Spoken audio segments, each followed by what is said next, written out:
Welcome back to Ladies Kicking Ass. I'm so excited for you guys to be here and be able to meet one of my new friends, Megan Tobler. She is with us today. She is the podcast host of the SelfStartHer podcast, which is such a cool name. And I'm looking at her now and I can see that she has this cool neon in the back. And I was just thinking, damn, I need one of those on my back wall back. That's so awesome. I love it. Everybody needs a neon in their office. I think that just makes it more fun. But Megan is a trailblazer for women entrepreneurs. She comes from a corporate sales background, and now she's curating her own community for women entrepreneurs. And I'm going to let her tell you all about that stuff and how she's made that transition. So, Megan, welcome to the show today. Give us a little bit of your background and tell us about yourself. Well, first of all, thank you so much for having me on the show, Tanya. This is like such a blessing. I mean, you and I were talking about this right before we hit record, but we have very similar platforms and similar missions. So being able to talk with someone that shares like the same values and gets excited about the same things just completely lights me up. So thank you for having me on, for starters. But yeah, my background, as you mentioned, I come from the corporate sales background, but even before that, I initially got my start into adulthood, I guess I would say, in the entertainment industry. And I was working on film and film and TV production sets, working really long hours every single day. And I absolutely loved what I did, but I started looking at women at the very top. And I started looking at what their lives looked like.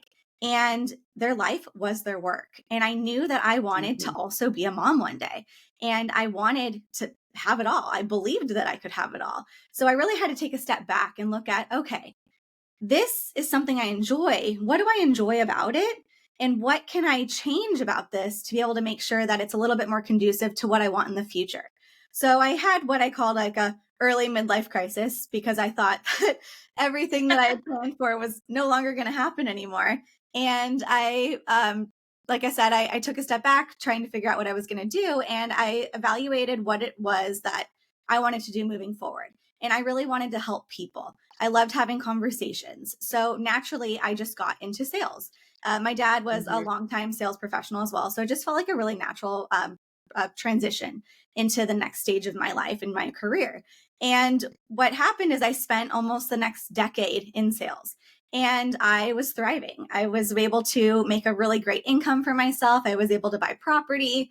I was able to travel. I had basically everything that I had always envisioned for myself.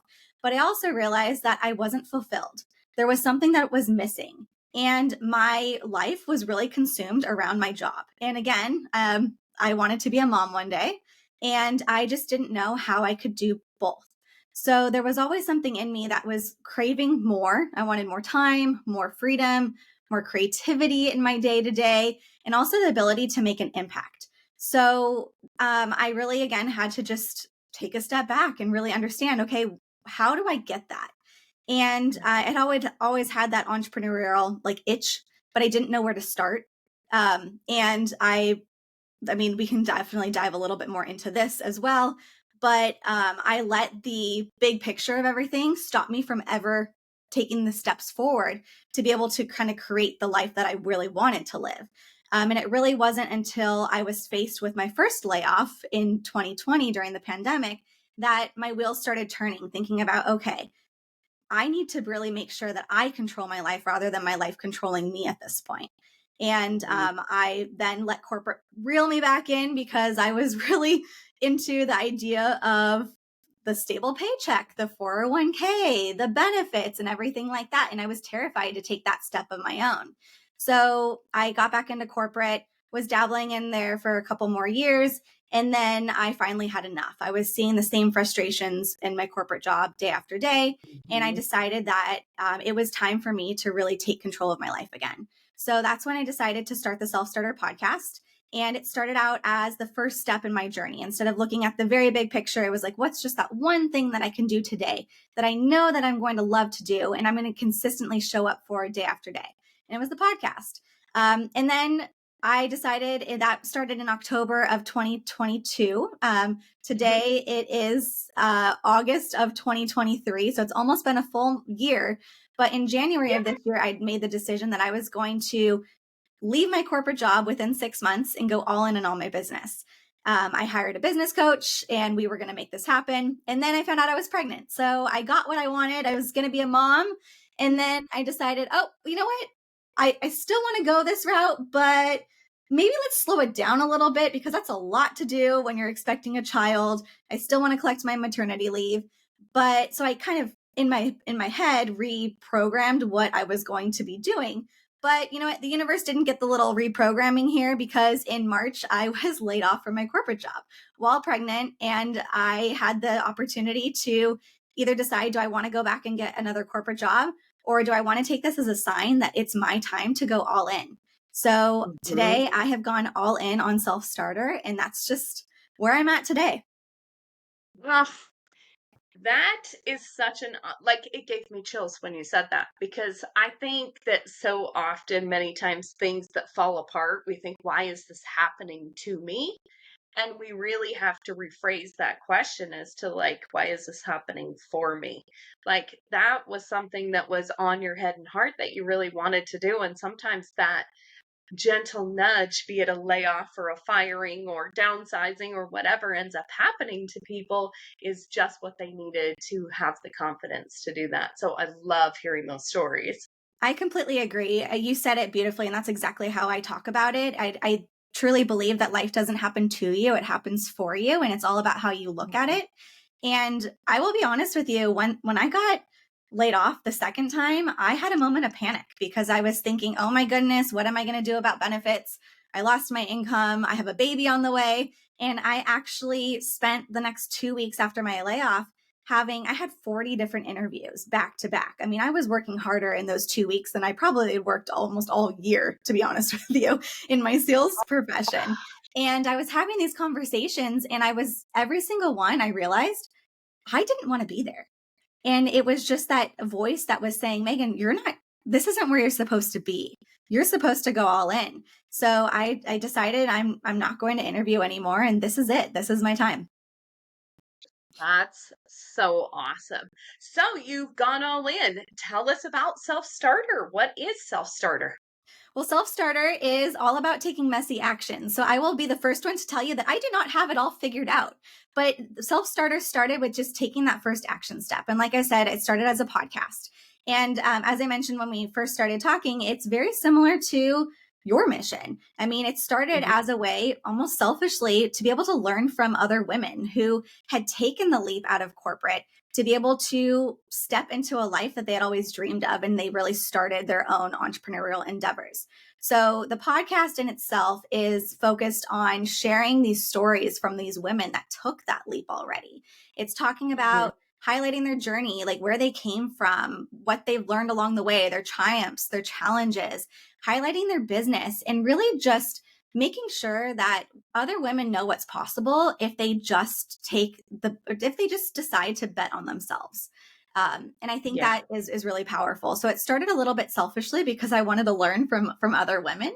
But I think Yeah. where it turns to be not selfish is the fact that I'm sharing it with others. So I'm really created this true community of women that are aspiring and current entrepreneurs who have come together to be able to really lift each other up rather than tear each other down. And I think the world needs a Mhm. lot more of that. So that's kind of where it started. Really, right now in development is its own community. So we're working on building out the SelfStartHer community, and also on the back end, building out courses because, as I mentioned, my goal is to have it all. I want to be a mom, and I also want to be able to provide an income for my family. But I also realize the season of life that I'm in is not conducive to exchanging a lot of my time for money. So I'm really working on things that are allowing me to be able to pull in an income on the back end, doing things that maybe while baby's napping that I can just plug in every now and then to be able to figure out this new life that I'm creating. Absolutely. And as a mother already, you definitely need that creative time and those little breaks still just for you for those things. And that being able to build those courses and build that membership and show up and do the podcast are going to be a beautiful way for you to be able to do that. But it's on your own time schedule and not someone else's. So I think Definitely. you've made an excellent choice with being able to do both of those things. I think that's really awesome. Trying to. I mean, I get tons of inspiration from women like you who have already done things like this. I mean, you have 5 kiddos of your own that you're juggling, as well as entrepreneurship. So I personally just get so inspired being able to connect with women that are like multiple steps ahead of me. So thank Sure. you for allowing me to be in your network here. Oh gosh, it's a pleasure to have you in this network. And I am super excited to be able to support SelfStartHer as well, because I also feel like there's a lot of conversation, and I want to go into this with you about like you talk about collaboration and community over competition. Mhm. We talked about that last time we talked, and I wrote that on a post-it note, and it's still sticking to my desk over here, and I keep looking at that, and I'm like, that would just be, I mean, that's just a beautiful like mastermind or something with that anyways, is just bringing these women together and collaborating with each other, even though you're in similar industries, because you're in similar industries. You can come together and just feed off of each other. Sometimes you're so much in it that you don't see the potential that maybe your community or things have with that. So what are you hoping for people to be able to get out of your community? Is it relationships? Are you going to be teaching them things? What is your game plan with that? It's a really great question. So it's currently in development. I'm doing a lot of market research right now, really making sure that I'm creating something that the people want. The idea behind Mm-hmm. it, though, is exactly what you're talking about. It is collaboration over competition. It's creating this safe space for women to be able to come together, to network, and to really grow together, really to link arms. So obviously, there's a networking component to it, a membership directory, because I think especially as you're starting out as an entrepreneur, you don't always know where to go to be able to access all of these resources. So really making sure that it's really Yes. clear that you have direct contact and understand like Mm-hmm. where to go when you need certain things in your business. And then Yes. with that, obviously trainings. So I'm bringing in a lot of wonderful established people like yourself onto the podcast to be able to teach people in the free version, obviously from the podcast platform. But I'd also like to take it a step further and really to help promote these women that are taking their time to go on the podcast and really feature their services in more detail. So really being able to have them Mm-hmm. come in and do a specialized training on the topic that they are an expert in to be able to help these entrepreneurs in any specific topic. So we'll do these different trainings. And then I also envision like a beta testing type of component to their programs. So I think especially as entrepreneurs, you have all of these ideas and you're really working to create your service options. And some Yeah. people have some product-based businesses as well, but you don't know what's going to really be effective. And you really need the space to be able to test it out. So I really view this as a place where it's a built-in beta testing program where everyone's able to exchange these ideas and practices together to be able to make sure that then when they do launch it, that they know it's effective and that it's something that people are actually going to want and to crave. Yes, because a lot of times when people are creating things online, it can be a lonely situation that you're working on, and you're like, I find somebody that maybe can go through this course or check out my membership and see if it's something that they would want to be a part of. So having that community is really, really cool to be able to do that stuff. Just building a community through doing the podcast. I second that with you. My big thing was like, I love the podcast where it's almost like you're a fly on the wall listening to two girlfriends have a conversation.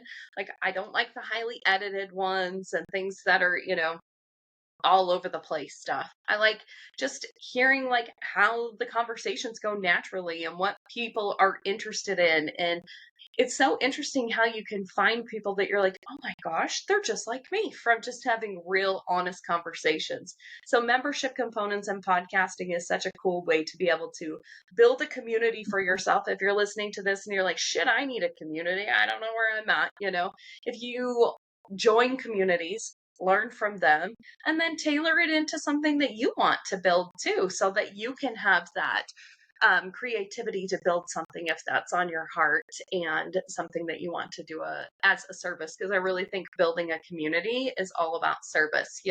What Mhm. can I give to help these people. And in return, you always end up gaining way more than you ever give. But with that giving mentality, it just really makes a genuine community. Do you agree with that? I completely agree with that. And to your point about just community in general, I think that when you decide to become an entrepreneur, you could either there's really two different ways about going about this. It could actually be a really lonely path where you're isolated and you're completely figuring this out alone, or you can choose to, like what we were talking about before, really linking arms with other people. And personally, I have found so much fulfillment and so much joy from being able to start this podcast, because it's attracted me to so many incredible people that I actually feel so much less lonely than when I actually did in the corporate world, where I had a built-in teammates, because I've been able to find the community that actually fits with my values and my passions, and Yeah. people, and really surrounding myself with like-minded people that are wanting to grow. So I personally think that there's tons of communities out there, and I think that it's in your benefit to join as many communities as you want, because it's an opportunity to find your people. Absolutely. And especially if you are on the trajectory of wanting to become an entrepreneur, you're well into it in your seasons, you've been 15 years into this, 20 years into this, get into those communities. You can give back to some of them and you get so much from a different community that you're a part of. Don't just alienate yourself with, like, I always think about it like you have one group of friends and you have your little clique, or you have several different groups of friends that you do different things with. And I think that different communities feeds different aspects of your soul and the things that you need for your business. There's different resources in different places. And that's why I loved and wanted to team up with you and do this podcast, because I love the similarities that we have and the similarities in our mission, but it's going to be two different communities because there's two different sets of people inside of these communities. And I want people to know that that collaboration can make really cool things. Like, I could totally envision us having like a retreat or having an event that we co-host these things together and we do cool things together, because we do have the similarities, but it's bringing things in front of two completely different audiences. So I'm excited to see what comes out of SelfStartHer and being part of that Thank you. community mission with you. I am very interested in having a conversation with you, because a lot of the women that we have in this Ladies Kicking Ass community and people that listen to the podcast are service-based entrepreneurs. So the difference between that I look at is I don't have a tangible product that I'm selling. Like, I can say, like, oh, I have a sugar scrub. It smells good. Smell it. And people can see it and do that. Um, versus a service that is an intangible thing. You're going to do something for them. And many times in the service industry, in all the years that I've been an entrepreneur and having my septic business, my junk removal company, all of these businesses I've worked in, women tend to have a very tough time with embracing sales. I've had a hard time with people embracing the training around sales that we have given to people, which I know then I need to work on that too. For me, a big part of that is the confidence in being able to ask for the sale, educating people on the service to get a sale. What can you talk to us about as far as your perspective of women and the mindset around sales, where they feel like sales is icky, or I feel bad because I'm asking people for money? What's your attitude around that whole thought process? Yeah, I will say that I think that sales has definitely got a bad rap, because, I mean, when you think of sales, you think of that slimy used car salesman, you know? That's like Mm-hmm. the image that's been painted in our minds. But sales is actually really beautiful because you're helping people. So I always like to think about selling it, or it's really helping is greater than selling. And that's kind of how you have to go about the whole experience in itself in order to really feel good about what you're doing. And personally, in this corporate sales world, was never able to sell something that I didn't believe in, because I truly needed to go into those conversations, understanding that I was having a conversation with someone that I was going to help them have a transformation of some sort. And I think that with service-based providers, there's no physical product here, like you said, but you created something for a reason. You clearly you sought out a need. You saw that there was a desire in the marketplace for this. So if you believe it, that means someone else does too. Sometimes, though, I think it's really focusing on providing that value and really making sure that the value is so strong that ask, when you ask for the sale, it's just a resounding, how do I get started, from the other person, because you've provided so much value already. It's a no-brainer that they want to get started with you. So I mean, there's so many different ways we can take this conversation. But it's really all about how you're looking at it. And selling, if you're just looking at it as an exchange of money, then yeah, it's going to be extremely difficult. But if you can really think about it as, how am I going to help transform this person's life where there's clearly a need, then that makes it so much better. Yes. Exchange of energy versus exchange of money is a way I like to look at that. Like, what Mhm. are they going to benefit from this? When I'm trying to sell a service, my thought process, I have educated you, I've talked you through stuff, I'm confident in the service that I have. And so it's so simple for me to be able to say, when can we put you on the schedule? Mhm. Where if people don't have the confidence in it, like you said, not believing in the product, it is a very difficult thing for people to be able to get around, because you are going to come off of like, please give me your money. I wouldn't really spend this, but this is what I'm told to tell you. Right. We've all run into people like that. So I just wanted to touch on that for a few minutes, because I know that people struggle with that so much in this industry of like, how do I, well, I wouldn't spend that money. What is your, I'd love to hear your opinion around something like that, because we often have that. I have high ticket sales things. We do like massive construction stuff. And for some people to come into the office and to send out estimates for, 30, 40, $70,000 jobs, people are like, oh, it's so expensive. They call back and they didn't like the price. And I told them that I understood that they didn't like the price. And you're like, Mhm. ah, ah, why did you say that? But it's a mindset around money. How much do you think your personal mindset around money has to do with how effective you are at doing sales? Oh, it's huge. I think there's a huge component to it. I think that there's a lot of women, especially, that undervalue themselves and what they can actually charge. So I think there's a lot of people Hmm. out there that are actually pretty much giving away way too much for a discount. So personally, I've always been told, like, in sales, when you present your pricing, I mean, obviously you want to make sure that it's market competitive, that it's fair Sure. pricing, and that the value's there. But I think a lot of people get scared to talk about the pricing. They're like, oh, they Hmm. already think about, like, this is going to be too much. No one's going to buy this. I just don't. I don't know. I don't even know if I would pay this kind of money. But the reality is people out there will spend money, and you're going to be for some people and you're not going to be for others. And that's okay. Yes. I think that's just really good to understand right off the gate, is that you aren't going to be everyone's cup of tea, and that's okay. But when you do talk about your pricing, if the value is there and that that's the right fit with the customer, then when you do talk about your pricing, you confidently tell them what the pricing is. And then, I'm sorry, but then you shut up. You don't justify anything. You just say, my service is, or my charge is X, and then stop talking.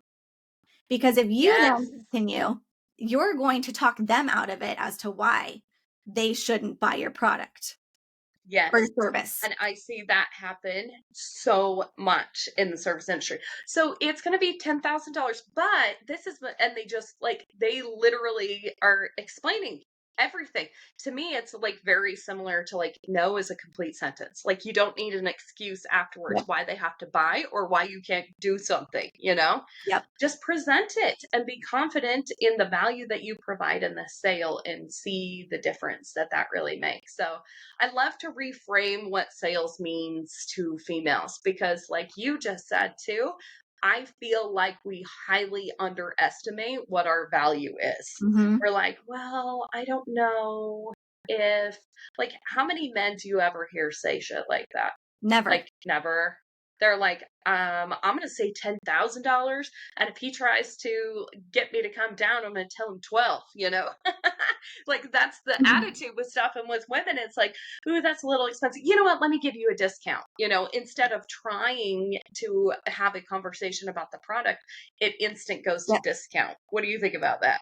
I think that you should never go instantly to offering a discount. I think that's an opportunity if Hmm. someone is a little bit skeptical or hesitant about the price to understand, to seek to be like, okay, what is it about this? Like I'm sensing a little bit of hesitation here. Like, what is it about it that is causing this feeling for you? And it's more of an Yeah. opportunity for you, even if they're not the right fit for you, to understand the different buyers that are out there.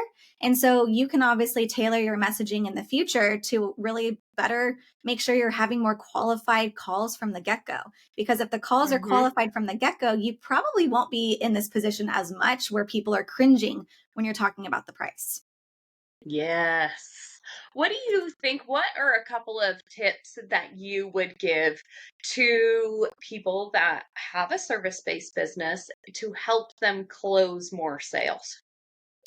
Well, I think it first starts with understanding your buyer and your customer, really making sure that you know what the problem is that they have and how you can solve it, for one, and getting really, really clear on that individual.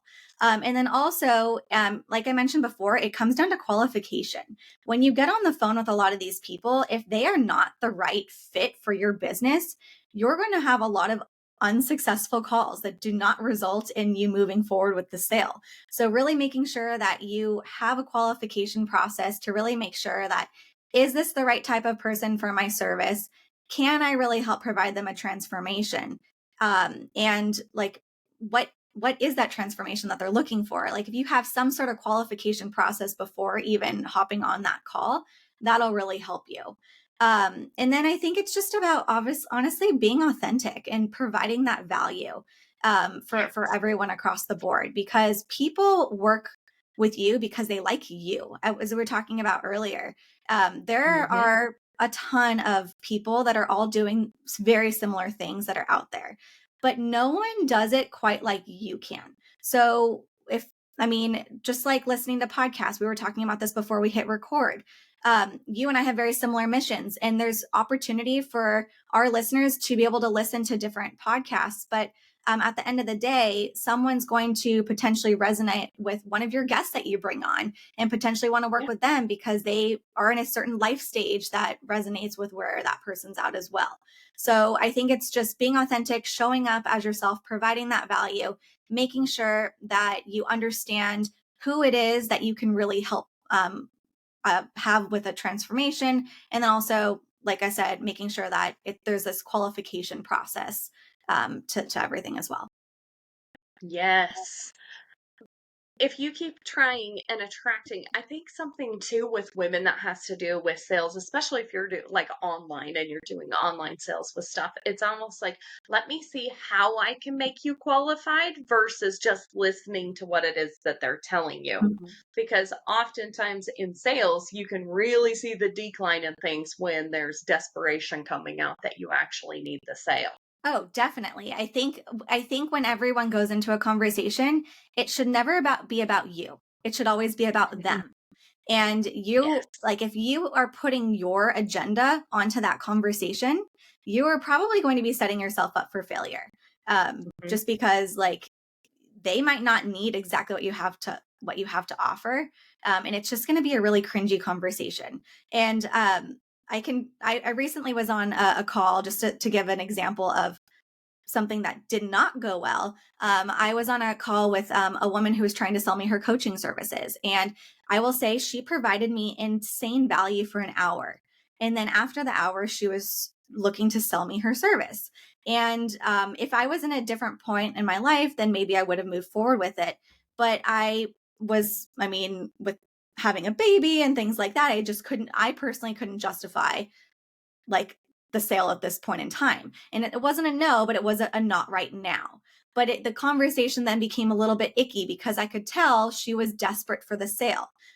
I said, like, I'm not financially in a place to be able to move forward with this. I'm about to bring on a baby. And I gave her all the reasons, and I was very transparent with where I was at. But then Sure. she decided to take it to my husband essentially and say, okay, if it's a money thing, then why don't we get your husband on the call and see, and we can have this conversation together, and we can walk through, make sure that he sees the value here. And it was like, okay, well, I said no to that. And then the second part was the fact that, okay, well, if we're not going to get him on the call, then what does he really care about? So that way I can really package like a video for you, and you can present that to him too. And it was one of those things where sometimes you really need to listen more than you speak, and meet people where you're at, because just because you're getting a no today doesn't mean that it's going to be a no in the future. So Sure. nurture that relationship instead of push the sale on you. And again, make it about them. Understand what their needs are. And then again, like I said, meet them where they're at, because again, it might be a no today, but it doesn't mean it'll be a no in the future. Yes. Oh, that is such good insight to stuff. Because so many times, I mean, it's like there's a stat that's like it takes 7 to 9 touch points for someone to purchase something from you. How many times have we all followed people? We were talking about Marie Forleo before we jumped on here too. And like, how long have we been following people for so long before you actually purchase something from them? Marie gives out so much free content. I mean, it's been Marie TV and her podcast and all these things for so very long. Then she came out with a book, and I was like, absolutely, I'm buying this book. You Yep. know, if I was in a different season in my business with things too, I know her B School just came out too, and a friend of mine is taking that. I was like, oh, I was ready to buy that from her too. The timing didn't really work out this time. So I'm looking forward to being able to do that in the future. I want to take that, if for anything, just to be part of the community of the women that are in there and to get different insights of things. I've been following her for years. She doesn't know who I am. She has no idea who I am. So you never know who you are touching and affecting and, really helping Mm-hmm. through the value that you're bringing to people. And that can be as simple as social media, these podcasts that we're doing, for a long time, unless you're selling your own stuff, you're not making any money off of having a podcast. It's something that you're doing to provide value to build something else. Or, as we talk about, an outlet for us to be able to get information and build a community of incredible women. So, really nurturing those relationships are so cool. Well, and it's interesting too. I was just at a networking event the other week, and I'm probably going to butcher the number here by a few digits. But I learned that there's actually, it used to be about 7 to 9 different touch points before someone was really ready to buy. But now that number, I mean, because there's so much content out there, it's really up to, I believe it was either 21 or 27 different touch points that you really need to have Wow. before someone will likely move forward with your services. So it just shows Mm-hmm. you that it's okay. Like if you get that no, like first of all, you probably don't want to ask right away until you really made sure to build that value and build, like, nurture that relationship a little bit.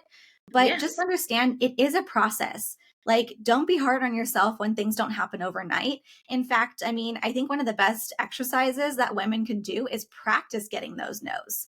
I mean, Yes. go out to the store and ask, like, I mean, at the maybe go to your favorite clothing store, and as you go up to check out, knowing that they're going to say no, ask for a discount. Just ask random questions, trying to get those no's, because you're going to get so well acquainted and like comfortable with those no's that when you get those no's in your business, you'll just be able to brush it off. And that way, when you get the yes eventually, because all those no's will lead to a yes, that yes will feel so good. All of those no's will be worth it. Yeah. Oh, that's great advice. I was just thinking about when you were talking about that. Sometimes my husband, he's very good at negotiating stuff, but he'll be like, I'm going to go ask them. I'm going to go tell them, or I'm going to go ask them about. And I'm like, oh, don't do.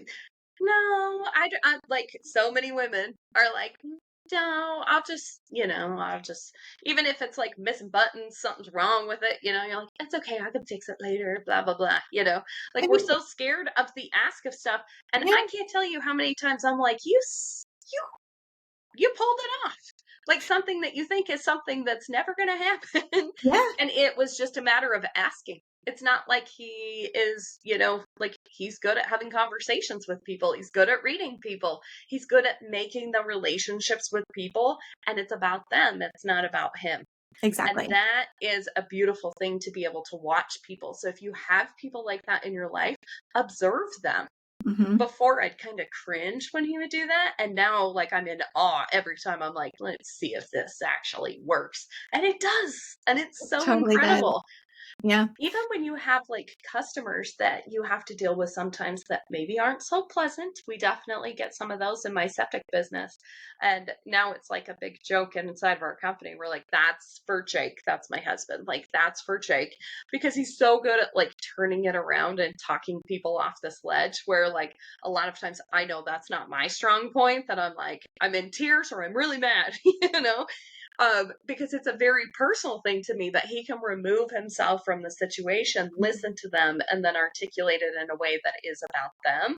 That is so incredible. So if you have that in your life, really watch those people because it does help reframe your mind around what it means to provide value service and to get those sales. Definitely. No, we all need a Jake in our life. That's for sure. It is impressive. So, talking about sales, even going on to, and this is a big thing with community too. So, it kind of ties them both together here. Like the relationships that you build after repeat business or referrals from people, especially in the service industries. Like, what is your biggest advice for nurturing an ongoing relationship so that people will come back to you to buy again? Ooh, that's a good one. So in the corporate world, I will be honest with you that my expertise was on the pre-sale side. So it was really I was focused on bringing in the business, developing the relationships at the very beginning, and then being able to sell them. And then I handed it over to our customer success team. So in the corporate world, that was something that I actually didn't have to nurture. But now that I'm in but I will say that I still kept in contact with a lot of those people because it came down to relationships. And I think this all comes down to what we were talking about before. It's like making it about them versus making it about you. And I think that naturally, especially in service based businesses, you're naturally going to build these relationships. You're naturally going to be able to connect with these people on a regular basis and develop meaningful connections and relationships here. So I think to your point, you mentioned the word referral. I think that if you've provided the value and one of your clients has had a really transformative experience, you have earned the right to ask for a referral. And I think that Mhm. going back to what we were saying before, too, like some people are a little bit afraid to ask these questions, but referrals are really the easiest way that you can get new business because I mean, think about if you've bought just a new lip gloss that you've really liked that it's really moisturizing, it's the perfect color for your skin, it's like super environmentally friendly, like you're loving this new lipstick of yours. You're going to tell your girlfriend to, oh my gosh, I just got this most amazing lipstick. Same thing with a service-based business. If that person loves what you just provided, people are going to naturally talk about it. So it doesn't hurt to just put it out there saying like, hey, you've had this great experience. Do you know anyone else that could really benefit from something like this as well? And I think just putting it out there is really something that, I mean, there's no harm, no foul, right? Yeah, what's the worst they're going to say? No, I don't really know anyone. Okay, great, but at least you asked. It is like the easiest and best way to build your business is to ask for referrals from people. And if they have had that good experience that you're talking about, they want to tell other people about your service. This is something, especially in the home service sector. Even if like your friend says, "Oh my gosh, I had these guys over to build my pool. Look how pretty my pool is. I did a great job, they did a great job." They're still going to research people. And the higher your ticket price is, the more research people are going to go into it and making sure that this is going to be a good fit. So having those great experiences, how are you how are you going to build that reputation that you need to get more sales if you're not asking for referrals or for a review or for things like that? Like, you've earned the Mhm. right to do that if you are giving transformative services to people. Well, So and that's what I ask. was going to A lot say of times it's just too. to ask. Oh, sorry about that. Yeah, that's what I was You're going to right. say too, is you mentioned reviews. If someone's Mhm. naturally just telling you what a transformative experience you've provided them, that's an opportunity for you to say, like, thank you so much for saying that. Do you actually mind writing a review for myself? Like, I'd love to, if with your permission, I'd love to put that on my website, because people check this out. They're looking for your credibility. And if someone's Sure. already telling you that they've loved working with you, ask them to put it in writing Hmm. or do a video Yeah. testimonial. That's even more powerful these days. Yes, yes.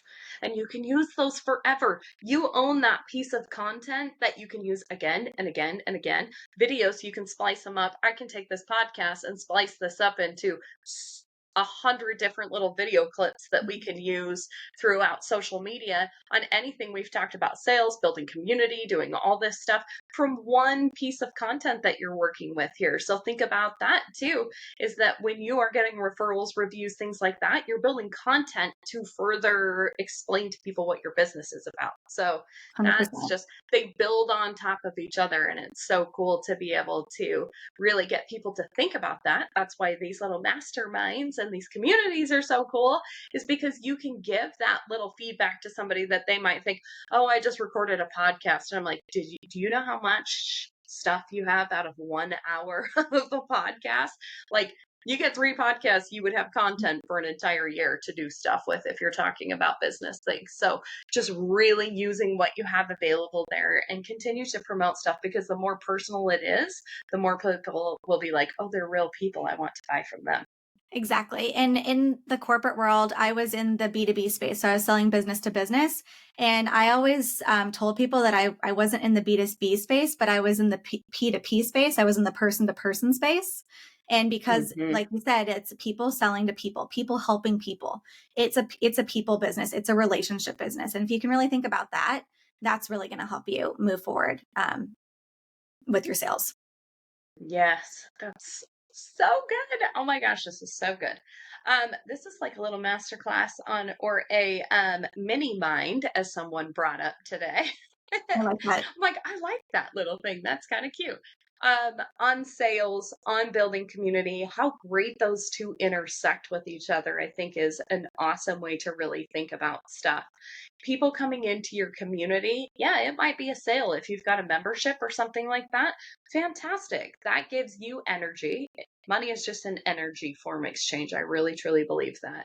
That gives you energy to continue to keep being able to build amazing content, to be able to help build relationships between other women. And I just hope and pray that so many more women will continue to decide to build a community, because nobody is meant to do life or business alone. And we want to be able to share with what we've learned with other people that may be coming up in the business world. And I can't thank you enough for this conversation today and how you were able to help us navigate through all of that stuff. So thank you so much. So if someone is looking for Megan or SelfStartHer, where is the best place to connect with you? Well, first of all, Tanya, thank you so much for having me. I've had such a fun conversation today talking all things community and sales. So it gets me like all pumped up and giddy inside. But as far as if you want to find me, all the places, I am on, my website is just selfstarter.com, and SelfStarter is SelfStarther. So we're adding a little bit of a female element into the starter word there. And then I'm most active on Instagram. So it's selfstart.her. And then on LinkedIn as well. So because I come from the corporate world, I hang out with a lot of the corporate folks still and entrepreneurs on that platform as well. So those are really the 3 areas that you can find me these days. And then also my podcast. Can't forget that, the Self Starter podcast. I So was gonna available everywhere say. you listen. I was going to say, we can't forget the podcast. We can't forget the podcast. So, one last question that I always ask everybody that's on this podcast, because I love to hear the way that people resonate with the title of this show. So, I want you to think, Megan, if you were writing a chapter in a book and it was called Ladies Kicking Ass, what would the vibe of your chapter be? And what does the phrase ladies kicking ass make you think about? Oh gosh. So ladies kicking ass means it's really just taking control of your life. And so like I said earlier, it's like not letting life happen to you, but like making sure that you're in the driver's seat here. So you are taking control. You are doing whatever the heck that is that lights you up, and you are just completely enamored with everything that you're doing. So I think that is kind of what ladies kicking ass means to me. And then as far as my chapter would be concerned, I would say it would be all about just taking messy action, just getting started. Because I think that's where a lot of women don't really start kicking ass, is because they're so afraid of just the big picture and perfectionism. And I think it's really important for us to like ditch all of that.